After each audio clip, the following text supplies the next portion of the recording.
nome é Caroline Westerkamp e eu sou moradora aqui de Navegantes.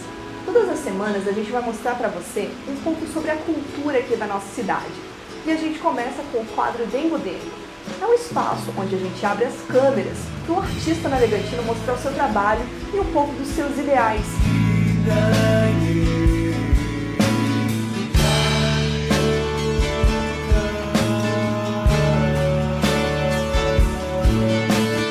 Meu nome é Gustavo Barbosa, sou formado em design gráfico pela Univale, primeira turma de design gráfico da Univale, e na minha área sou voltado para ilustração, então sempre desenhei desde pequeno. E quando eu fui terminando a minha faculdade, aí eu fui vendo realmente que eu queria seguir para a parte da ilustração. Que é o que eu sempre gostei, então não tem como... Quando tu fala que tu sempre gostou, na tua infância, tu já desenhava? Sempre desenhei, sempre minha mãe incentivou desde pequeno. Então ela via que eu tinha coordenação para coisa, porque minha mãe é artista plástica e arquiteta, então ela já via que eu tinha o jeito para coisa, o traço era simples, ela viu que eu tinha coordenação e ela foi me ensinando. E aquilo foi desenvolvendo, e aí lá com 6, 7 anos de idade já desenhava minhas capas de caderno. E aí eu queria fazer minhas capas de caderno. E aí entrei na faculdade, porque sempre gostei da parte do computador, sempre vivi na frente do computador, sempre. Então, desde pequeno na frente do computador, desde pequeno, introduzido com 13, 14 anos, né? Hoje com 4 anos de idade já está na frente do computador, no tablet. E aí dentro da faculdade, como existia dentro de cada semestre uma aula de ilustração, aí aquilo começou a voltar. Aí fui voltando, fui pegando gosto de volta. E depois de um tempo, não tem tanto incentivo assim, né? Modo familiar, todo mundo fala, que bonitinho, ele desenha, que legal. Mas não tem assim é fraco a exposição dessa área de ilustração como profissão. Exatamente. É muito fraco. O Estúdio Drop era focado na excelência do design. A gente queria fazer uma coisa diferente do que fosse o marqueteiro, ou o publicitário, ou uma agência simples. Seria a gente uma queria coisa mais uma coisa, conceitual. a gente queria trabalhar o conceito do design. Que a gente aprendeu e disse, não, vamos aplicar. E aí dentro do nosso escritório tinha ilustração. Então eu fiz alguns trabalhos, fiz bastante trabalhos voltados para ilustração. Mas o que eu queria no meu tempo vago eu não estava conseguindo. Então, além de trabalhar com o escritório, eu trabalho com meu pai e tudo. E aí decidi caracterizar como um hobby. Então, como é que surgiu a ideia de tu montar essa página agora? Então, aí um dos grandes problemas quando tu tá na rede social é tu misturar o teu perfil pessoal com as tuas coisas, colocar lá as tuas ilustrações. Porque daí Facebook é uma timeline gigantesca, onde todo mundo posta o que dá na telha, e aí o que tu quer mostrar, que daí é teus desenhos, o que tu quer que seja visto, não aparece. Então aí eu fui pesquisando, eu já seguia alguns ilustradores, já tinha contato com alguns ilustradores, que eu fiz curso também, eu fiz curso estrangeiro, também para ilustração, para a área digital, né? E aí eu vou montar então uma página para mim, porque daí eu acabo com botar no pessoal e vou ter uma coisa mais profissional, né? E aí onde fica tudo lá, guardadinho, as ilustrações, o dia a dia, às vezes num tempo vago, eu tenho um Moleskine, então... eu queria que tu explicasse também qual é o processo de produção, como é que funciona. Então... eu tô com uma ideia hoje de desenhar um super-herói. Isso, aí vou desenhar um super-herói. Minha base, como eu tenho curso de ilustração acadêmica, então eu uso muita referência. Então tudo pra mim é referência. Pegar uma foto, pegar um objeto, tudo tem que pesquisar. Fazer a pesquisa anterior. Pra ver como o objeto se comporta. Eu não gosto de desenhar de qualquer jeito. Então eu gosto de representar ele fielmente. Então, eu faço a pesquisa. Jogo lá e começo a rabiscar. Eu vou desenhando, vai saindo alguma coisa. Papel. Aí às vezes eu faço no papel. Muitas vezes, com a falta de tempo que eu tenho, eu já vou direto pro digital. Tu vai pra qual programa? Photoshop. Trabalho no Photoshop, que é onde eu conheci na faculdade. E lá tu faz o desenho. Isso, assim lá eu vou desenhando, usando a mesa digitalizadora, vou desenhando ele, isso. E vai saindo as ideias. Bom que não suja, não faz nada, apaga, já não sai uma poeirinha, não sai nada. Ela não gostou do desenho, dá um delete e assim vai. Mas eu não abandono o meu tradicional. Tem um Moleskine, onde tem todos os meus desenhos lá, que eu fico horas. Sempre treinando e não perdendo as minhas técnicas, né? Porque também eu uso no digital, não deixo de usar. Tudo aquilo que eu aprendi tá lá, eu aplico da mesma forma. Tu deixou um pouco de lado a ilustração, hoje tu trabalha ele mais como um hobby, assim, mas é possível ganhar dinheiro desenhando? É possível. Por exemplo, quem tem talento em casa, que tem a habilidade de desenhar e tal, e não, vou virar artista, não vou porque não vou ganhar dinheiro. Não, se ganha. É bem selecionado. Então hoje eu tô com 2 trabalhos trabalhando, fazendo 2 projetos. Eu escolhi fazer isso porque é rentável, se tu for analisar. É caro o investimento. É caro o investimento. Hoje o material que tu vai comprar, se tu for montar hoje, que é um estúdio barato, quer dizer pequeno, né, no caso, barato não é. Hoje uns 10 mil tu gasta pra ter uma coisa legal assim. Mas isso então, computador, dentro mesa... do computador, a mesa digitalizadora, uma impressora com scanner, uma máquina fotográfica, às vezes tu quer, sabe, usar o ser humano como referência, porque tem muitas pessoas, muitos ilustradores que não usam a fotografia que está lá no Google, por exemplo.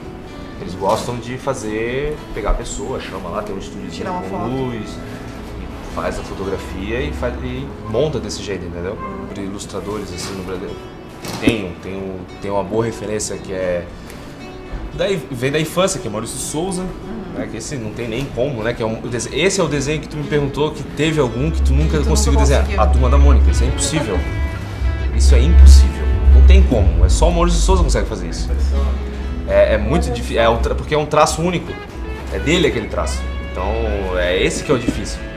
Quando o ilustrador chega nesse momento, ele é top de linha, então o traço é dele e não tem como ser copiado, não tem como ser copiado. No mundo digital tem o Thiago Rezel, que eu acho top de linha. Quais desenhos, assim, algum famoso ou não? Não, ele é da publicidade. É de publicidade. Ele trabalha em São Paulo, ele tem um estúdio lá, só não lembro o nome, mas depois eu posso pra ti. Ele é muito fera, cara, muito demais, assim, já tive contato com ele. Vou fazer design gráfico, vou desenhar, você desenhista. Não, existe, claro que existe.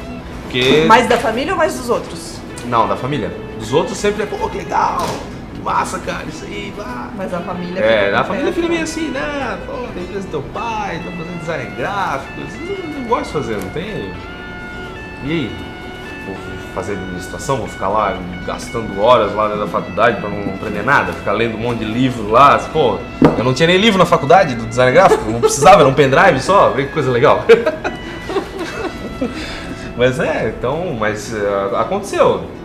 Hoje em dia, quando olham assim, os trabalhos que eu faço, pô, né, tem orgulho, né? Mas ainda é orgulho de mãe, isso aí não conta muito não, é orgulho de mãe. Mas tem o feedback das outras pessoas, assim, é bem legal. Já sou exemplo, então, tipo, tem gente que já... Né, a internet não espera ninguém morrer, não precisa morrer, um artista plástico morrer para ser reconhecido, tu já tá vivo, tu já é reconhecido. Já é reconhecido. É rápido, então é bem legal, assim. Tá, uma paixão. Minha mulher. Um sonho. Um grande ilustrador. Um medo. Não ser um grande ilustrador. Uma mania. Vixe, várias. Chatice. Eu sou meio chato, assim. Queria que tu descrevesse o Guga. Guga por Guga. Um cara tímido, um pouco.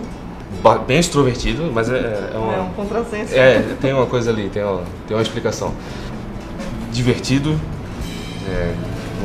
Gosto de conversar. Assuntos sérios também. Tocar música. Desenhar. Assim, tem muita... Tu é daqui de Navegantes, tu teve bastante contato com o mar, com a praia. Sim. Tu viveria longe do mar? Não consigo, porque eu já peguei onda também, né? Então não dá. Tem uma coisa não, próxima, tá colado, quem tá colado. mora... Não dá. O que a ilustração representa na tua vida? É uma segunda parte da minha alma, na verdade, né? Então, o que eu gosto de representar, eu jogo no papel, eu jogo no computador. A ilustração pra mim é tudo, né? É minha segunda noiva, na verdade. Essa tá mais tempo comigo. Tá bem mais tempo.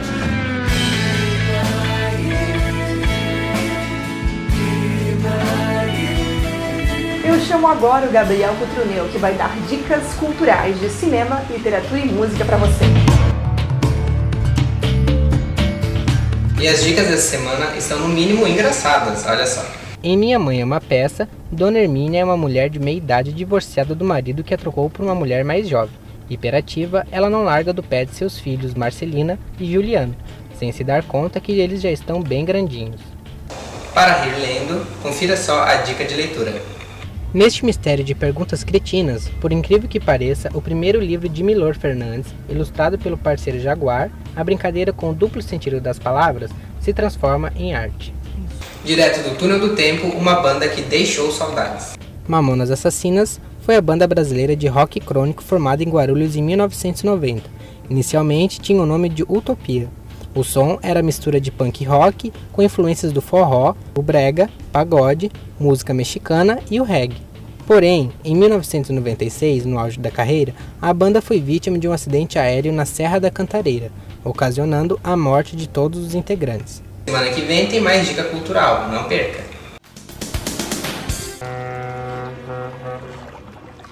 Prepare sua carga para cruzar os mares e faça da Rogério Filipe o seu porto seguro. Parceira indispensável, a Rogério Filipe foi fundada em 1965 pelos irmãos Rogério e Jair Filipe. Até assumir o nome que leva hoje e alcançar sua plena estabilidade como uma empresa de logística de transporte e armazenagem de mercadorias, a Rogério Filipe trilhou um caminho de mudanças, porém com passos seguros.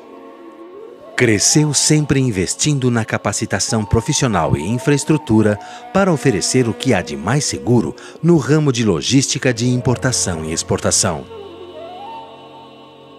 Recentemente, o sistema Redex foi incorporado ao seu terminal em Itajaí.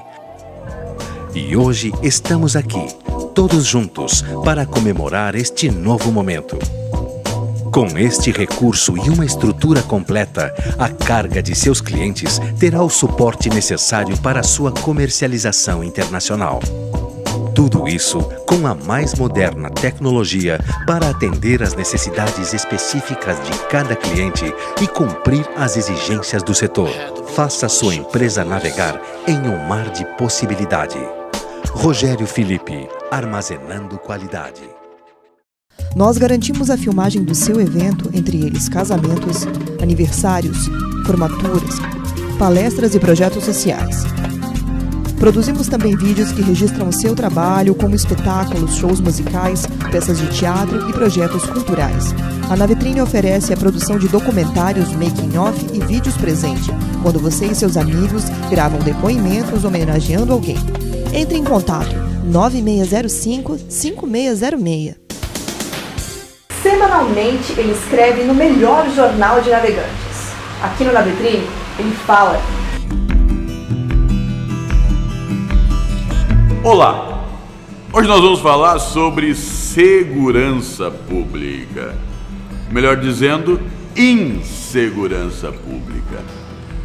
Segundo dados da ONU, para você exercer segurança pública, será necessário um policial para cada 250 habitantes.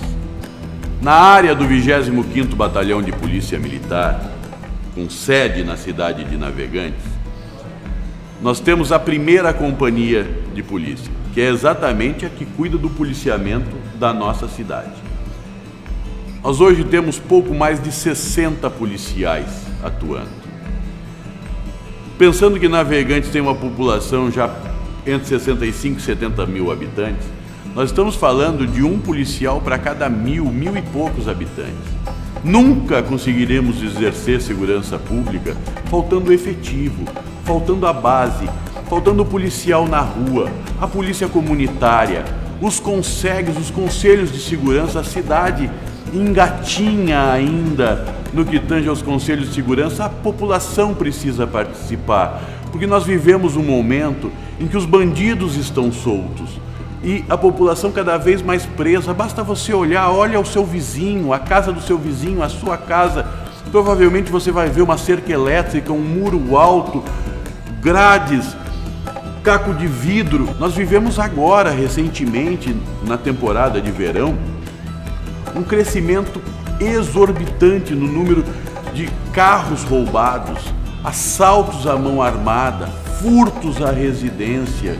Então, Se nós não tivermos um efetivo policial, são homens na rua, inteligência, não adianta a polícia civil e a polícia militar trabalhar de forma desordenada. Nosso conjunto de leis está totalmente desatualizado, não adianta a polícia prender e a justiça soltar. Não adianta hoje o nosso menor, a impunidade exatamente em função da maioridade penal. Eu não estou aqui querendo discutir se devemos ou não reduzir, eu estou dizendo que isso gera impunidade. Hoje um policial prende um menor em um ato delituoso, esse menor chega em casa antes que o policial possa preencher toda a documentação desse boletim de ocorrência, antes que ele possa terminar essa ocorrência. Enquanto isso, o outro menor já está cometendo outro delito em outro ponto da cidade.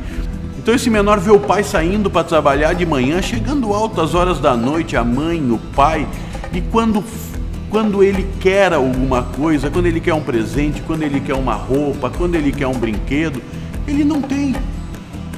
Enquanto ele vê o traficante com um tênis de R$700 no pé, de R$800 no pé, muito maior do que o nosso salário mínimo.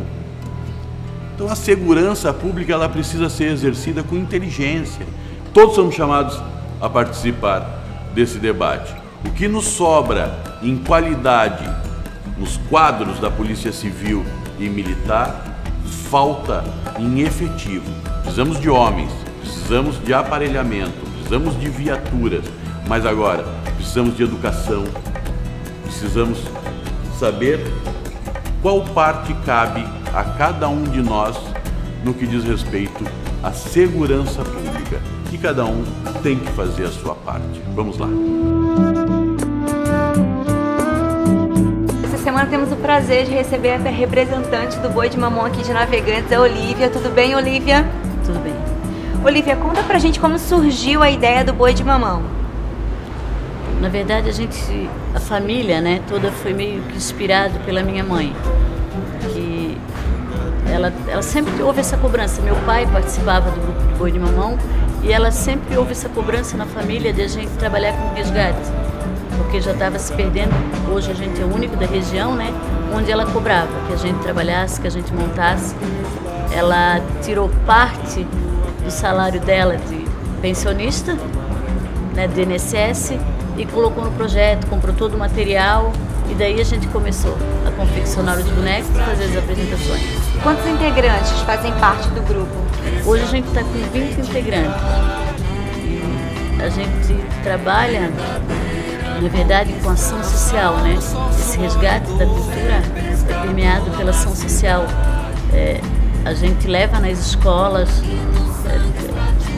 todo esse enredo, né, para contar a história do Boi de Mamão, o que é, né, para as crianças hoje estar conhecendo, né, a história do Boi de Mamão e ser valorizada, né, porque a gente está percebendo que está se perdendo no tempo. Então a gente trabalha com todas essas histórias na escola, nos bairros, né, nas festividades. Todo esse enredo a gente leva para as comunidades para estar conhecendo de fato a história do Boi de Mamão. Como funciona a confecção dos bonecos? A gente faz meio que uma oficina, né? Eu junto com as minhas irmãs, a Bel e a Cida, a gente faz as roupas e passa isso também para as crianças, que eles participem também na montagem, né? Desde a estrutura dos bonecos, a montagem dos ferros, né? A gente tem o Gino que participa com a gente, os meus irmãos. E nós ficamos com a parte de costura, de colagem, toda essa técnica artística acaba envolvendo não só, né, na apresentação em si, mas toda essa parte artística de montagem e execução dos bonecos. Eles também participam da execução musicais, do teatral, quem é que todo faz essa parte? Todo o processo. A gente tem o privilégio de ter meio uma família de artistas, né? A irmã Cida faz os versos, eu faço já estou até cansada de ir para elas, mas eu faço as apresentações, né? A Bel carrega com a gente, A gente, além do boi de mamão, a gente também trabalha com carnaval. Aí a gente tem quem faça o samba, enredo, né, compositor, músico. A gente tem todo o instrumento na família e acaba envolvendo a família toda para estar fazendo todo o processo. Quais foram as dificuldades que vocês encontraram desde o início? Na verdade, quanto tempo tem o grupo? A gente começou em 2001, né, por essa cobrança da mãe, que você tem que fazer, a gente acabou fazendo a vontade dela, né, como presente. Na época, a primeira apresentação foi em maio, era um presente para ela. E a partir daí, eu comecei a fazer faculdade de pedagogia, me formei em 2009. Eu levei todo o meu TCC para eu levei essa prática que eu tinha, né, para teoria, para formar para poder entender mesmo em si e poder entender o que eu estou falando, né? Poder perceber que a nossa cor do cabelo, a nossa cor da pele, os nossos olhos, a forma do nosso pescado, a construção dos barcos, de onde vieram, nessa cultura açoriana enraizada, né, na nossa cidade, e justificar o que significa o boi de mamão para a nossa região. E a partir daí eu fiz o projeto para a faculdade, fui premiada pelo Ministério da Cultura através do prêmio Humberto de Maracanã. Hoje ele é reconhecido nacionalmente, e só daí então é que o município de Navegantes reconheceu o boi de mamão. E hoje a gente foi premiado pelo Fundo de Cultura, né? Acho que a maior dificuldade foi essa, além da financeira, né, de a gente ter que tirar aquela partezinha da mãe, e a gente tá botando o dinheirinho da gente para manutenção, que é constante. Né? A gente tem que estar o ano todo arrumando os bonecos. Eu acho que a maior dificuldade foi essa, assim, ser reconhecido para poder ser valorizado. A gente era conhecido lá no governo federal, e aqui na nossa cidade a gente levou um bom tempo até isso acontecer. E onde vocês se apresentam? A gente se apresenta em todos os espaços livres, escolas, festividades religiosas, festas municipais. Em todo o espaço onde a gente pode estar levando a história do boi de mamão, a gente está fazendo. E poder erradicar mesmo a escola como esse polo cultural, né, de cultura, levar para as crianças de onde vem o boi de mamão, o que é. Porque hoje a gente percebe que no folclore eles trabalham, que é importante também, né, da região do Nordeste, e também que possa ser levada nossa, né? Porque o boi de mamão, que importância ele tem no nosso estado? Eu acho que essa é uma das maiores preocupações da nossa. É poder perpetuar mesmo, assim, para ter a consciência de que se a gente tem um presente, foi porque o passado foi responsável o suficiente para promover o que a gente vai ter no futuro, né? E que essa identidade folclórica a gente não pode perder assim.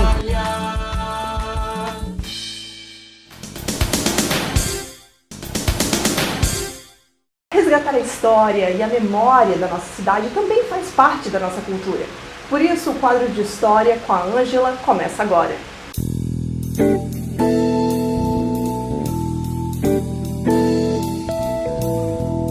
Em programas anteriores, a gente conversou com a dona Vera Storck, que foi por muito tempo diretora do Arquivo Histórico, trabalhou no Arquivo Histórico de Itajaí, no Centro de Documentação e Memória Histórica.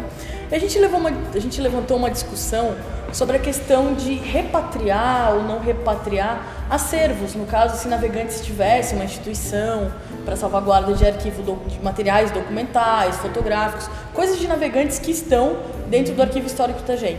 No caso, você como trabalha no Museu Histórico de Itajaí há muitos anos, trabalha diretamente com acervo, haveria essa possibilidade de repatriar esse acervo para Navegantes, caso houvesse alguma possibilidade de salvaguarda, ou ter algum tipo de empréstimo, comodato, ou poderia ser feito alguma coisa em relação a isso, para esses objetos? Na realidade, os museus geralmente são formados dentro de um processo de retirada dos acervos dos seus espaços naturais.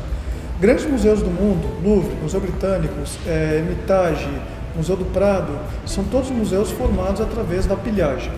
E a pilhagem através de guerra, a pilhagem através da coleta indevida, e que durante anos esses museus foram formados nesse processo. Pós-Segunda Guerra Mundial, com a emancipação de vários países no mundo, esses processos de peças que foram retiradas do seu contexto natural, eles estão sendo repensados. Várias nações ditas em desenvolvimento requerem seus objetos de volta. O Egito, a Grécia, a Turquia, países como a Alemanha, países como a França e a Inglaterra são muito reticentes na retirada desses objetos. Por quê? Imagine se todos os países do mundo desejam tirar as peças do Louvre. O Louvre fecha, o Louvre deixa de existir. Só que existe também processos que foram criados dentro dos comitês internacionais, que é o ICO, Comitê Internacional de Museus, que fala sobre a questão do Código de Ética de Aquisições. O que é isso? O Código de Ética de Aquisições é como se fosse passar uma régua em todos os processos anteriores de coleta indevida de acervos. Então, os museus têm que obedecer certas normativas internacionais. Mesmo ou não aderidos ao ICO, é prudente seguir essas normativas. Por quê? Para não criar dúvidas sobre os acervos salvaguardados nas instituições. A gente pensa, o Museu Histórico Itajaí, ou os museus da cidade de Itajaí, eles são museus que foram formados dentro de uma lógica que a cidade de Itajaí era muito mais alargada. Navegantes, geograficamente, pertencia a Itajaí, Ilhota pertencia a Itajaí, outros municípios, como no caso, aqui ao lado, Luiz Alves, pertencia a Itajaí, então eram municípios que o município de Itajaí era muito maior. Então, por consequência, seu território, sua história era muito maior. Então, que é o que eu digo, Navegantes Itajaí tem histórias, mas são histórias que se entrelaçam. Uma dentro de Itajaí e outra fora do município de Itajaí. Contudo, essa questão do repatriamento é uma questão que é muito discutida dentro dos museus e é muito complexa. Por exemplo, a Alemanha está devolvendo para a Turquia certos objetos para esse país que foram coletados de forma irregular, como foi para a Indonésia, também está repatriando, que a palavra é essa, repatriando acervos. Mas, ao mesmo tempo, Itajaí requer acervos que estão em Florianópolis, que pertencem aos sambaquistas daqui, que, por lei, deveriam estar aqui no caso, mas não estão por causa que, devido a várias situações, que desde que Itajaí não tinha condições de acervos. Como também Itajaí requer acervo, tem cidades que requerem acervos de Itajaí, que Navegantes já teve algum tempo atrás requerendo acervos da cidade de Itajaí. A discussão é aberta, não quer dizer que isso não é impossível. Não é impossível, desde que se tenha uma instituição museológica capaz de preservar esses acervos ou instituições capazes de salvaguardar esse patrimônio. Entretanto, a cidade se construiu nesse processo, como no caso, em países como a Alemanha devolveu para a Indonésia um conjunto de crânios que era pertencente àquele país, que foram enterrados para os seus ancestrais daquele país. Então, ou seja, existem casos, mas a forma como isso se construiu depende muito da interpretação, de como esse acervo chegou, de como esse acervo veio e a valoração disso na sociedade que ela irá. Também não adianta nada tirar de um espaço que está sendo preservado para depois se perder, como o Louvre, o Museu Britânico falam, não existiria esse patrimônio se não fôssemos nós a preservar. Então, tem esse diálogo, esse debate que vai ser eterno dentro da área de museus. O Navetrine Cultural é um projeto da Lei de Incentivo à Cultura de Navegantes, produzido pela Fundação Cultural da cidade. Se você quer saber um pouco mais sobre este e outros projetos culturais, acesse o site abaixo. Um grande beijo e até semana que vem.